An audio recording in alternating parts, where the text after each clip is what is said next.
या न्यूज बुलेटिनचे सहप्रायोजक आहेत गोकुळ. स्वच्छ महाराष्ट्र अभियान अंतर्गत कचरा संकलन प्रक्रिया अधिक पारदर्शक, गतिमान आणि प्रभावी करण्यासाठी शासनामार्फत ICT based QR code scanning योजना राबवण्यात येत आहे.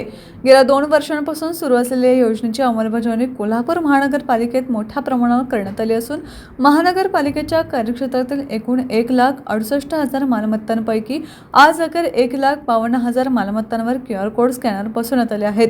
कोल्हापूर शहराची सध्याची लोकसंख्या सुमारे 8 लाख असून प्रवासी व व्यवसायानिमित्त येणाऱ्या नागरिकांमुळे फ्लोटिंग लोकसंख्या 1 लाखांहून अधिक आहे. सरासरी 9 लाख लोकसंख्येसाठी शहरातून दररोज 280 ते 300 टन कचरा निर्माण होतो. या कचऱ्याचे ओला सुका वर्गीकरण, संकलन, वाहतूक प्रक्रियेवर निर्मूलन हे सर्व टप्पे घनकचरा व्यवस्थापन नियमावली 2016 नुसार शास्त्रोक्त पद्धतीने पार पाडण्यासाठी QR कोड प्रणाली महत्त्वाची ठरत आहे. या योजनेच्या प्रभावी अंमलबजावणीसाठी 21 जानेवारी 2026 रोजी शासनाच्या DMA कार्यालयाच्या स्तरावर व्हिडिओ कॉन्फरन्सद्वारे बैठक घेण्यात आली. त्यानुसार महापालिकेच्या प्रशासक, अतिरिक्त आयुक्त व उपायुक्त यांनी घेतलेल्या बैठकीत दाट लोकवस्ती, मोठ्या सोसायटी, अपार्टमेंट व झोपडपट्टी भागात मास्टर प्लेट बसवण्याचे निर्देश देण्यात आले.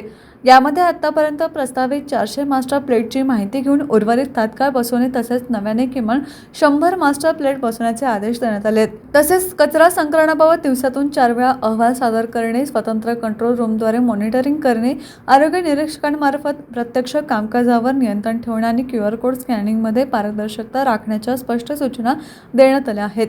या प्रणालीमुळे घंटागाडी न आल्याच्या तक्रारी, ओला सुका कचरा वर्गीकरणाची स्थिती आणि संपूर्ण कचरा व्यवस्थापनाची माहिती डॅशबोर्डवर उपलब्ध होणार असून शहर स्वच्छतेच्या कामकाजावर सकारात्मक परिणाम होईल असा विश्वास महापालिका प्रशासनाने व्यक्त केला.